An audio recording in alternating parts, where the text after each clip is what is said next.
Okay, welcome everyone to another episode of the Analytic Mind podcast. I've been really enjoying getting back into podcasting, and I've got a really awesome guest, George Mount, here with us today.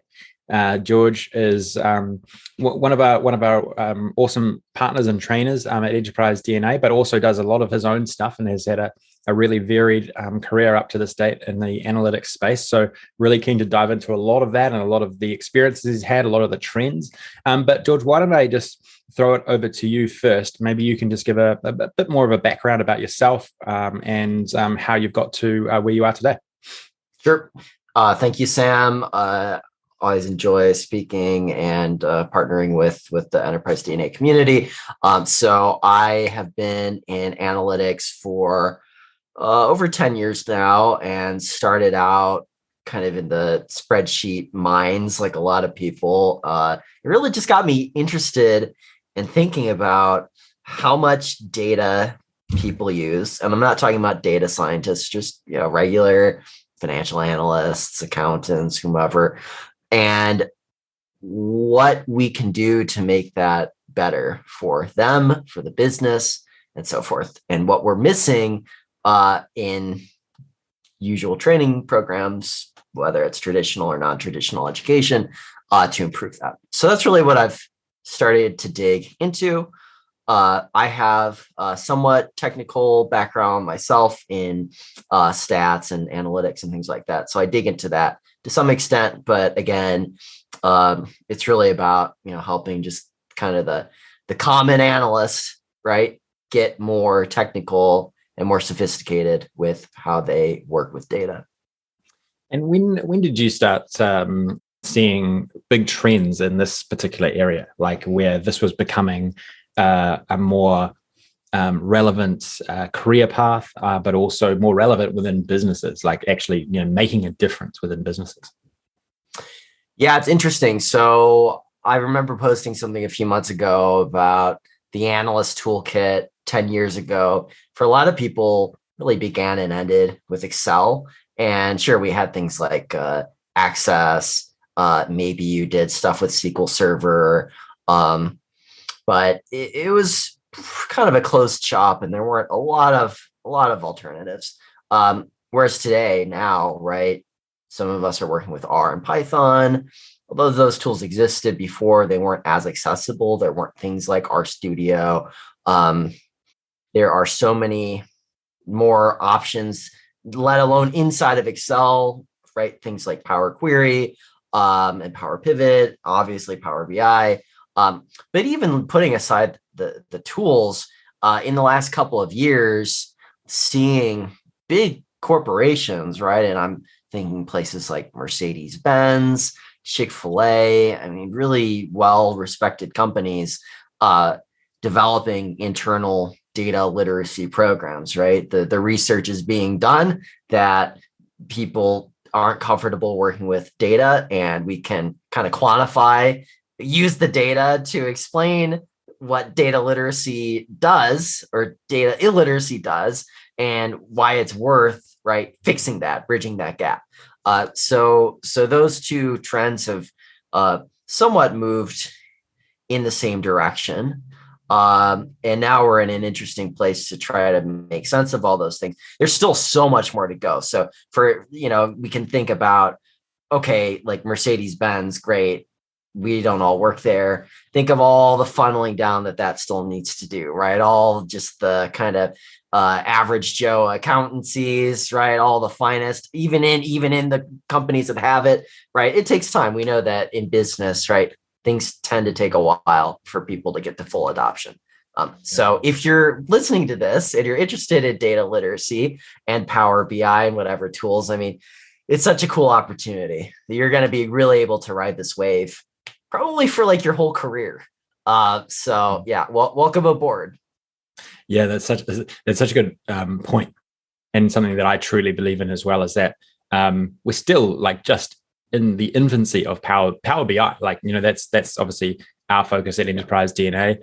Power BI has only really been around for 6 years, even though it was some tools before that, but really only been around for 6 years. But I mean, there's a 20-year runway on Power BI. Like, there's no doubt in my mind, just because of how core it is to the sort of enterprise suite, or even sort of the medium-sized business suite of Microsoft's toolings.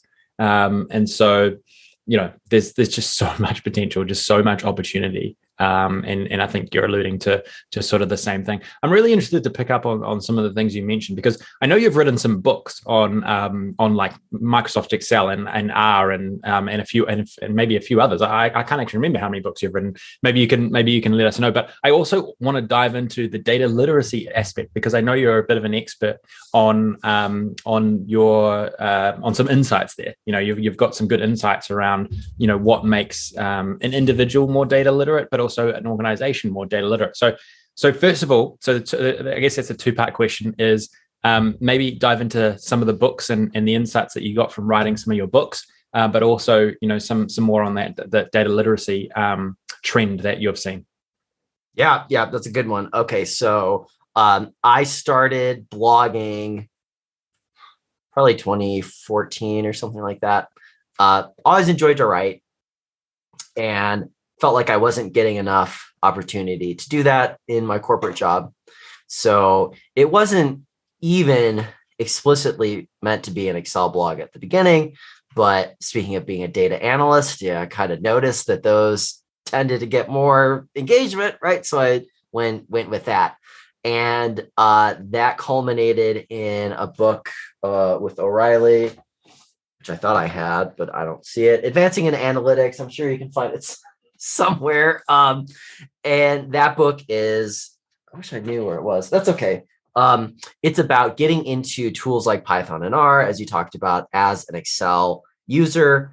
Working on another one, right? Another book, kind of in the same vein, a little more introductory, based on data analysis in Excel. So Excel is very much my home base, as it is for a lot of users still. If you enjoy to write, if you want to build the community, obviously, I don't think anybody's getting rich. I think Brian Julius at Enterprise DNA jokes that, right, nobody's built their lake house on Tahoe with the funds from a technical book. So that's not necessarily the way to approach it, but it is a great way if you're looking for community recognition, whether that's an MVP, whether that's clients. It's a very, and again, we spoke about, thinking about your career in total and knowing that this wave is just going to keep going. A book is one of those seeds that you plant, expecting a harvest kind of a long way away. So that's been great. And, to bridge that to data literacy, it's kind of the same with the organizations, right? Planting that data literacy seed is going to take some time, because and I wrote a post about this a while back on change management and data literacy. I mean, it really is like a change management process, and you have to go through the steps. You have to expect that it's going to take some time. And there are things that you can do to make it more successful. But one of the things that you can't force is an accelerated timeline. And how do you, I've recently become quite fascinated with data literacy. So I'm interested to just maybe riff on this a little bit and just get your insights. How do you, data literacy is a very broad concept. How do you actually quantify this? Like, I'm sure there's a lot of businesses, there's a lot of managers who are thinking, oh, we need to get more data literate. But how do you actually quantify going from one place where you are now to more excellence around data literacy? Like, how do you assess it, and then how do you think you can improve it? Yeah. So as far as the measurement, one of the things you can do is just assess the competencies and the skills that your team has going in to the program and coming out. Ideally, you're going to have a richer net of different individuals, different departments having a better rounded skill set. Also, obviously with things being data, there's a lot of cleaning that needs to be done. There's a lot of time spent making sense of the data, getting it to a ship state and so forth. And those are pretty easily quantified. So, like being able on that kind of cost side to say, hey, we took a process. And this really is the other thing is that the idea of data literacy and then the more kind of general digital literacy and getting into automation, right? Like they really dovetail nicely. So there's that kind of cost side of things. Ideally, you're able to start, seeing how it directly impacts revenue, right? You're able to offer better services, more relevant plans and things like that to customers. That could take a little bit longer. But yeah, really it's about, and ideally you're going to see thinking about great resignation, right? And people leaving work. I mean, that has very real cost in a lot of ways, organizations. And ideally you'll see that a workforce that you are in it for the long haul with, they would reciprocate that in some way with things like a data literacy program. So a lot of different ways to go about trying to measure that. Yeah. Yeah, interesting. And what have you what would you say makes a really data literate company? Like, can you think of a gold standard? Like, is it something that you just can test with knowledge, or is it something that you think needs some really successful deployment of a technology like a Power BI or a Tableau? Like, can you have one without the other? Or do they need to work in parallel to really say, okay, we have changed our data literacy culture? Yeah, that's a good one. So, often people really emphasize that you need to lead on the people, right? And there's no such thing as just dumping money into a tool, and that means your team is data literate. On the other hand, you can invest incorrectly in people, and I'm thinking particularly let's hire a skunk work team of data scientists, and they're just gonna handle all of our data needs. So that doesn't go well either. I tend to think, right? I was thinking more about this recently. I mean, there's the expression learning the tools of the trade, right? And when you're getting into a career, that's really the first thing that you do is you understand those tools. And then from there, you start to slowly understand, well, what they're used for, how can I use them, what problems can I solve with? So I think that, I understand why people say, don't focus on the tools and you need to solve the problem, this and that. But on the other hand, every learner has to know the tools of the trade, right? That's why we say learn the tools of the trade. So I tend to be a little more aggressive about getting that as like a pretty serious plank of the adoption strategy.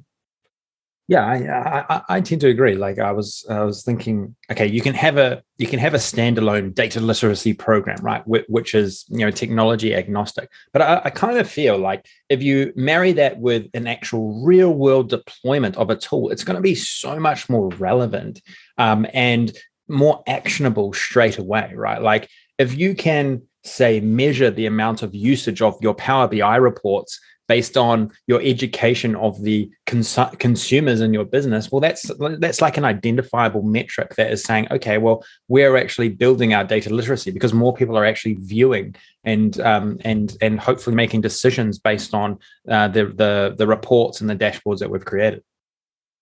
Yeah, absolutely. I am a little snarky when I say that if the tools don't matter, then pull out your slide rule and your abacus, and I'll use my computer, and we'll see who's farther ahead if the tools don't really matter.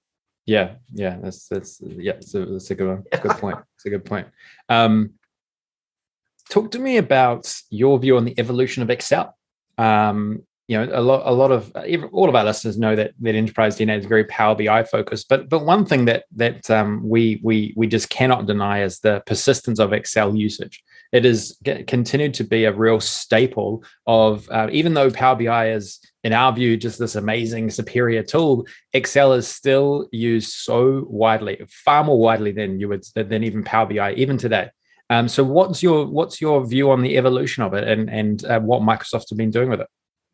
Yeah. So like I said, even when I was coming into the workforce, right, Excel, you had VBA in the back.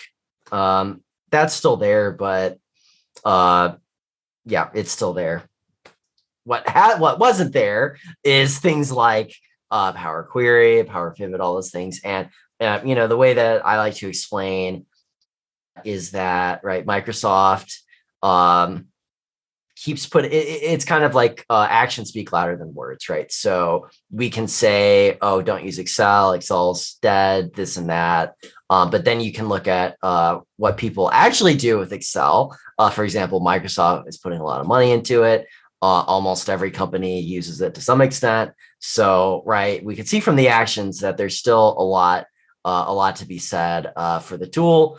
Some of the newer things that I'm really excited about, Python integration. Now that's not officially announced, not officially released, but that's looking very likely. Different tools to even add some more kind of like AI embedded type features. So that has its pluses and minuses. But obviously, helping people kind of speed that acceleration to discovering insights in the data. There's nothing wrong with that. And I think it's continuously growing, and it's certainly a tool that you can still proudly learn and grow a career around. Do you feel like Excel users should always look to complement their skills with like a more advanced tool like Power BI or Tableau or the many others that are out there? Yeah, I think so. So, when somebody is training to become a data analyst, having that Excel component is a good one. It's an okay base layer. I don't want to call it their home base, because really they should be able to know, again, like what's the right tool for the right situation. So having some knowledge of a BI tool is another one that they should know.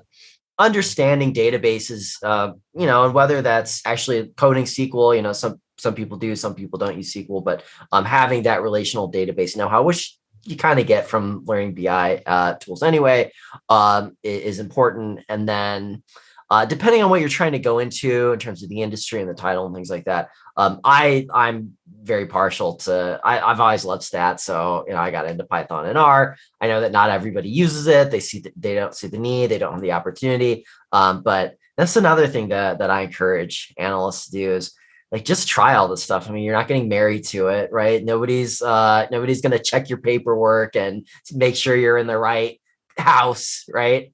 So just try something. All of these things have like tremendous potential. And everybody's kind of got their own style. Some people really gravitate toward one tool or another. There's really no wrong answer. But yeah, with that being said, there is kind of a good approach for structuring your skill path if you're looking to get into analytics and the things that we just mentioned.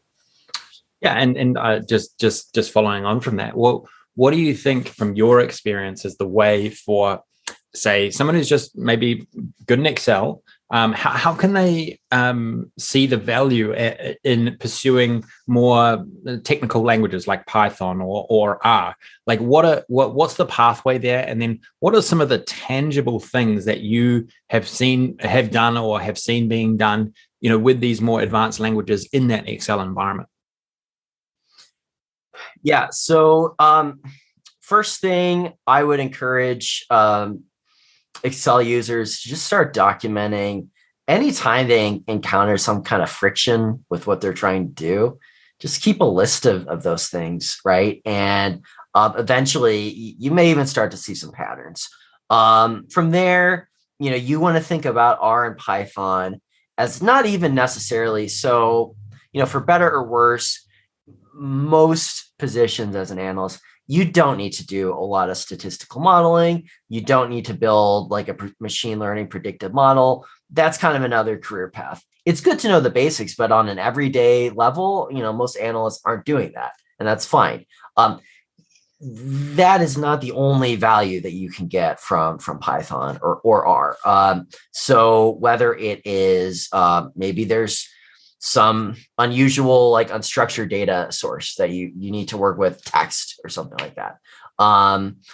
With R, you can build, and for the visualization reporting summit next week, I think I'm doing something on R notebook. So you can really build people build books with R, for example. You could build an entire website with R.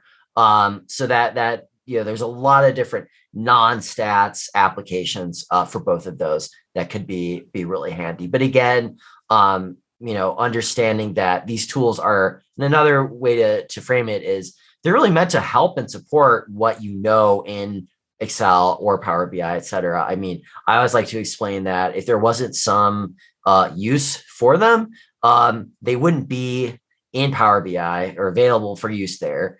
Python wouldn't be coming to Excel. So that's kind of like the tacit, again, actions speak louder than words. It's kind of the tacit endorsement that, yes, you can complement your skill set. You don't have to get rid of them, but you're still going to learn something and be able to benefit from them. Yeah, I those are all really, really good points. And one of the things that I like to just like really highlight to even Excel users, that today you can automate so much more of the work that goes into data analysis than you ever believed, like maybe a few years ago. Like with Excel, you've got Power Query, which can automate half your work just like that. Most of your work in Excel is just data cleaning and data wrangling, etc. But then when you layer on for sort of more advanced statistical analysis, or just generally more advanced analysis, you can layer on some Python and R code onto that, either in Excel or in Power BI, and automate just so much of your life, automate so much of your work. And a lot of people I've seen over the years have always seen that as maybe a threat, but trust me, it is not so much. It enables you to do 5 to 10 times more. That's really what it does, and that is only a good thing. Yeah, absolutely. And honestly, that was another big reason that I was drawn into this as an analyst. I figured that my job would be managerial or on the business side, right? I would be speaking with store managers, understanding the product, right? Understanding the business trends, coming up with strategies. And then I found, oh, wait, no, I'm actually going to be just copying and pasting in Excel. And I remember when I learned how to type in school, and they told us that you don't even want to process the words that you're typing, right? Because that's just going to slow you down. So just type and don't even think about the context. And I feel like analysts often get into that role when they're copying and pasting the Excel reports. Like, they're not even thinking about what do these numbers mean? What's the strategy? They're just totally so bent on like, just get this spreadsheet out the door. So that was another big reason that I got really into this, is I thought, okay, so like if I can automate this stuff, do my job efficiently, okay, then I can actually go out and understand the business, talk to the customer, and deliver the actual business value. Yeah. And what over the years, what has it been in these customer engagements or things that you've done that have really you've seen the value, you've been like, wow, that is really improving a process, that's really making better decisions? Like, is there some specifics, models or specific implementations that you've done of something that you could really say, this made a massive difference? Yeah, a lot of it has been really at the individual basis and helping analysts who kind of understand that there's more to their job than they're being told or that they know about, and really taking that next step, checking out resources like the book or whatever tools, and then getting to that point where they're really able to oversee some kind of like grassroots change in their department, right? Whether they're able to automate those processes, right? I've heard people, they have something that takes a day and now it takes, right, a few seconds, things like that. Helping organizations save a lot of money just by condensing some process that they really can't describe in terms of data, but showing them that lens of data literacy, that like, okay, well, we can actually kind of break this down into, right, variables. We can think of this as a basic model, and based on this model, we can come up with savings or increased productivity or things like that. So, I think optimization is one that I've used in a lot of different settings, whether that's like retail, healthcare, different places that I think is a really nice way in, because often it comes with like a pretty significant increase in business operations, and it really starts to get people thinking about why data literacy is really so important. What are some of the traits that you're seeing from individuals within businesses that you see are most aligned to improving their data literacy or improving their data analyst skills? Like what are the personal traits that you think are most aligned to that? Yeah. I would say that having that almost art of the possible kind of mentality, where even if being okay with the ambiguity, where, okay, so you think that, so Wordle's a good example. And I actually sent this out in a newsletter a couple days ago, that when I saw Wordle get popular, it was like the first thing that I thought, okay, that would be such a cool optimization problem. Speaking about optimization.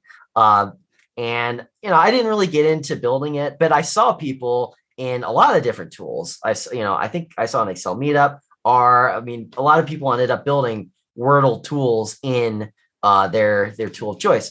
And so just having that intuition and being okay with, okay, well, I don't know how to do this right now, but if I really had to, I could figure it out, right? And knowing, okay, having the resourcefulness where, okay, if I need to figure it out, what are the steps, right? Like, how can I unblock myself?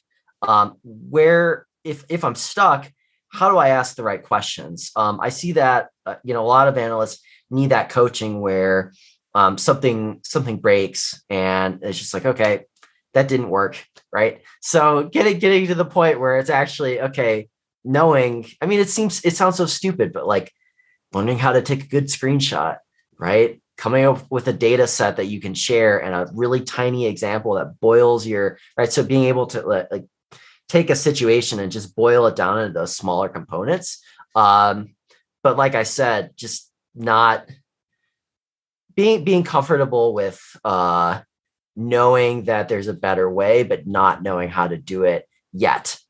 But you can get there. Yeah. Another way that I think I would term that as sort of like the inquisitive mind. Like I feel like, I guess, that is almost like the analytic mind. That's why we named it the podcast, right? It's like the inquisitive mind, someone who can see a problem or can see that, there's a value add proposition in optimizing a process or diving deeper into the data, building some sort of analytical application that will make us enable better decision making. That inquisitive mind, I think, is a really strong trait for someone to naturally evolve their data analysis and data literacy skills and really build out a career in this space.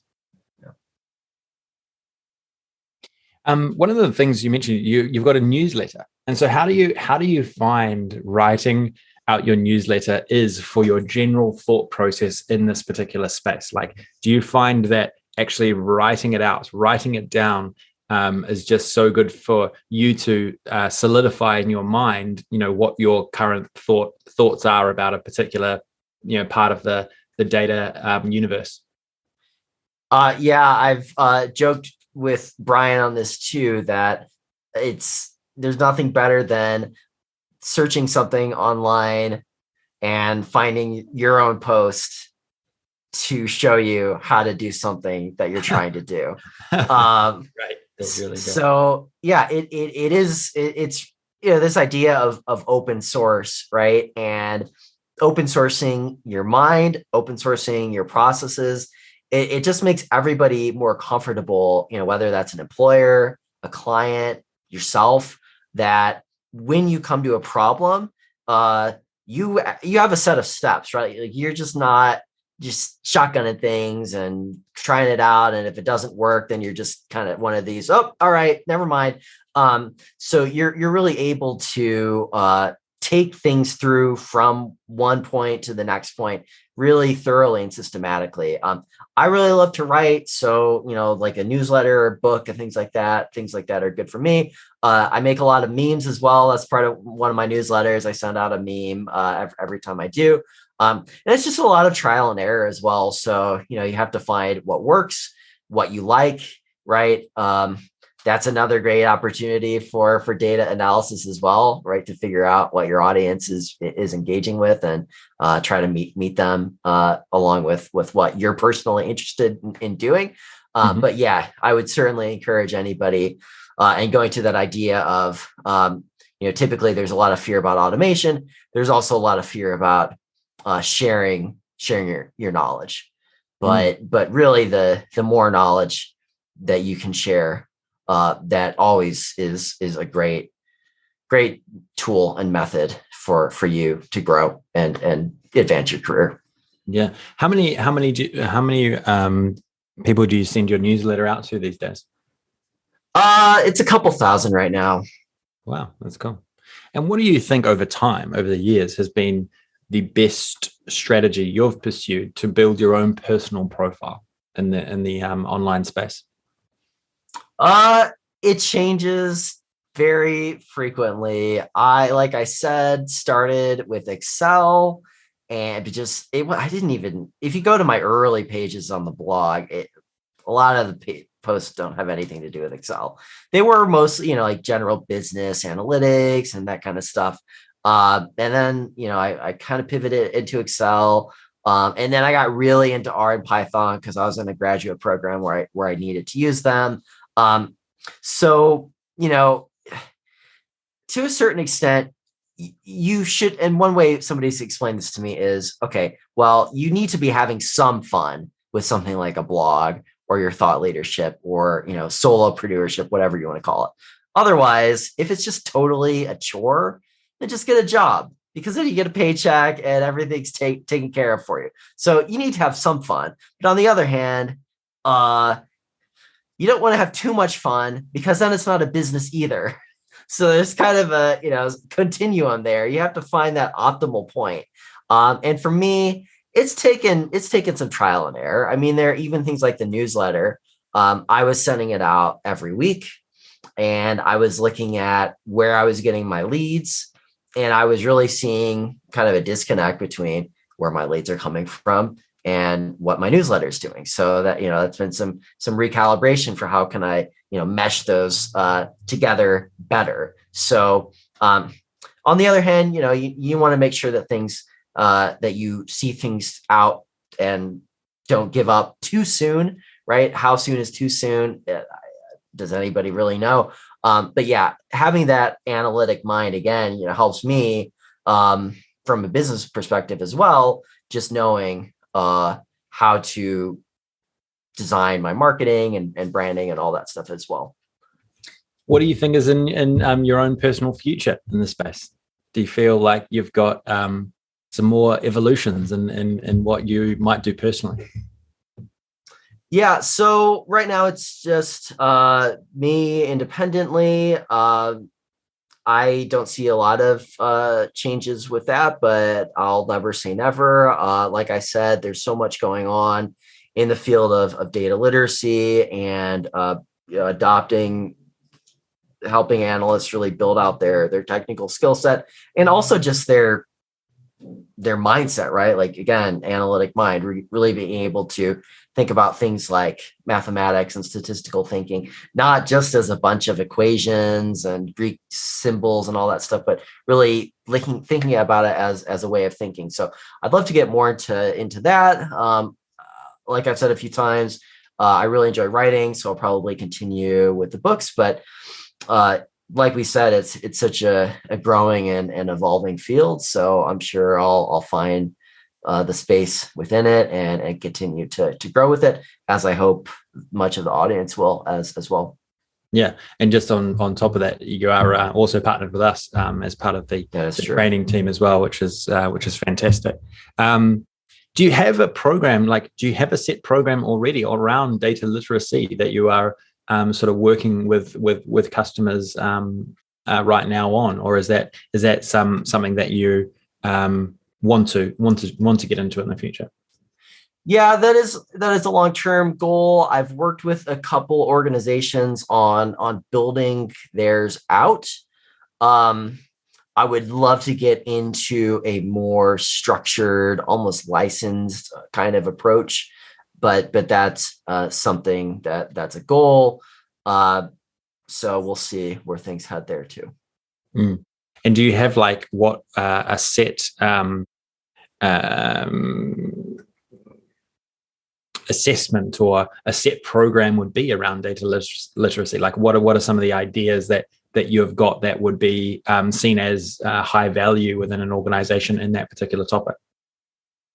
Yeah, so whenever somebody subscribes to my newsletter, I do send them, again, speaking of this open source idea, they will get sent a repo which I call my learning library. So that has different workshop outlines, demos, assessments, really anything that if you were tasked or if you wanted to try to build some kind of a data literacy program, that you could use all those kind of raw materials in helping build that out.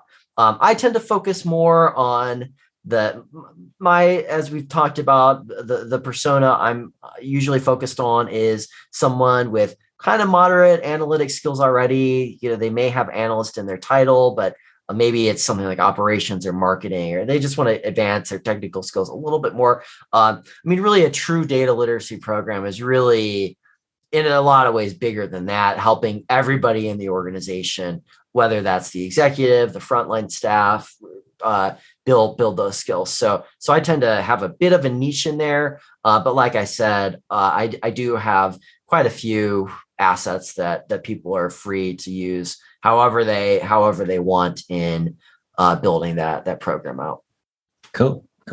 And what are some of the things that you're most excited about in this space? Like looking out sort of 5 to 10 years, what do you think are going to be the big things that are going to improve the data analysts individually, but also organizations in the data space? What are some of the massive, really big trends, the real big needle movers in this space that you think people will be looking back on in 10 years time going, wow, that was quite transformational?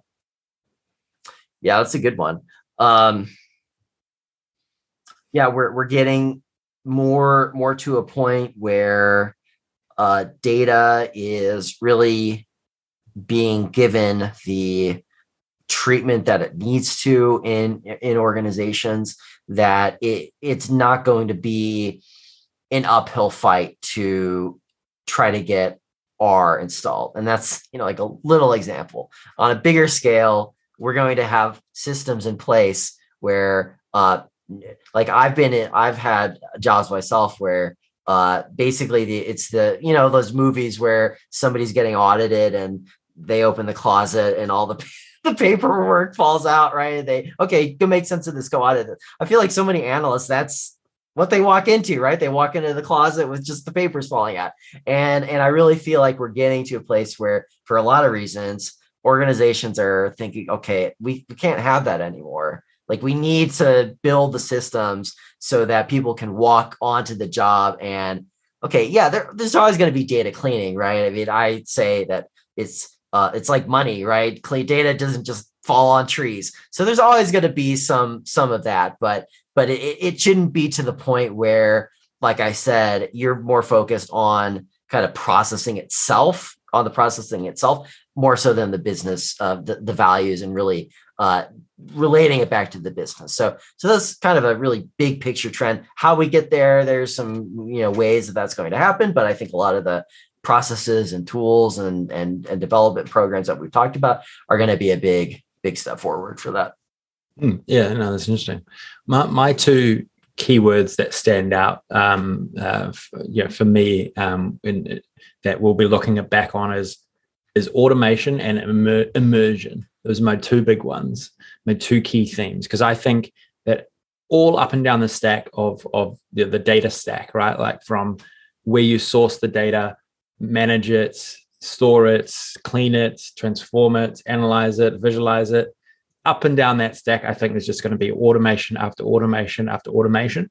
So I think that's really super exciting. And then also automation in terms of finding insights, creating reports. Like I think, natural language, AI, I think all of these there'll be like little things that get automated step by step. And then eventually you'll be like, oh, wow, okay, I can just like write something in and then I'm going to get this entire dashboard, report on that insight.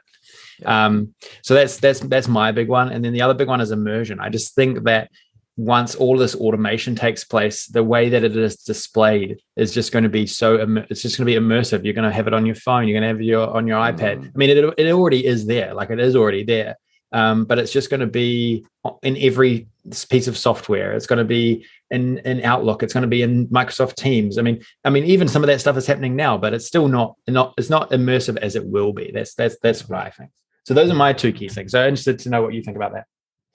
Yeah, that makes a lot of sense. And there's really so much more that can be done with that immersion element, right? And really thinking of data as that product. We're so used to using products now across devices, across channels, right? And we're getting to a place where those data products are going to be used in a similar fashion. So that'll be exciting to see as well. Like the other thing I think is not very far off is that there'll be immersion in terms of someone might speak to you. They might analyze it in natural language for you. So you might not even have to create the report. Like you might be able to ask a question and then they'll be able to look through the data and answer it.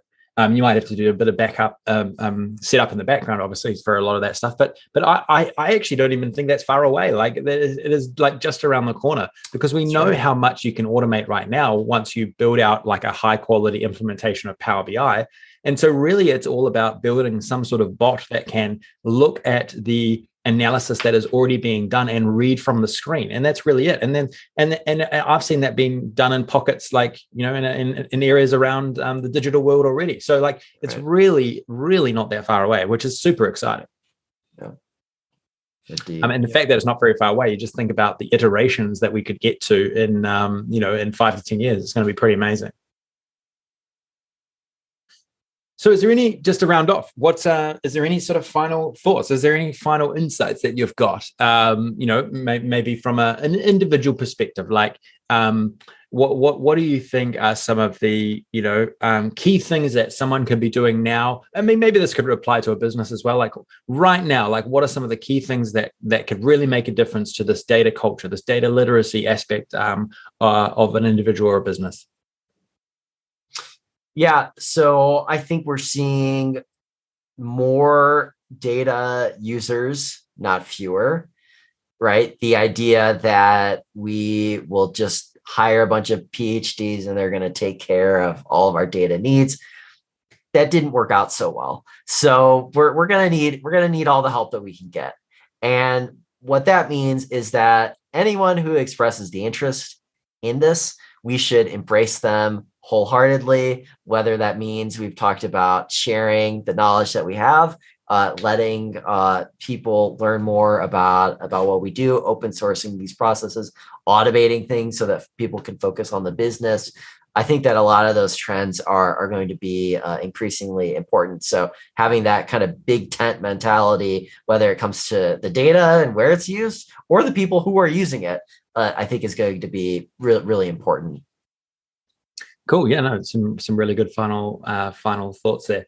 Well, why don't we wrap up, George? Thanks for all of your insights and ideas around how people can really make a difference in this particular space. Really appreciate it, and again, really appreciate your collaboration with Enterprise DNA. Really enjoyed watching a lot of your videos and your coursework that you've put into the platform, and looking forward to partnering on some exciting initiatives in the future. One of those being our accelerator programs, which I I think is going to be, something quite unique. Really talking about modern Excel and some of the new aspects, or some of the new things that can be done in Excel that a lot of people probably aren't even aware of. Yes, and for all of the harping I've done on the importance of community and all that, Sam already knows those things. So wanna give the shout out there for everything that he's doing too. Cool, man. Thanks. Okay, well, let's wrap up. Thank you, everyone, for tuning in. Please don't forget to subscribe on all your listening channels. And yeah, watch out for more content in the near future on the Analytic Mind and from me and Enterprise DNA. Okay, thanks all.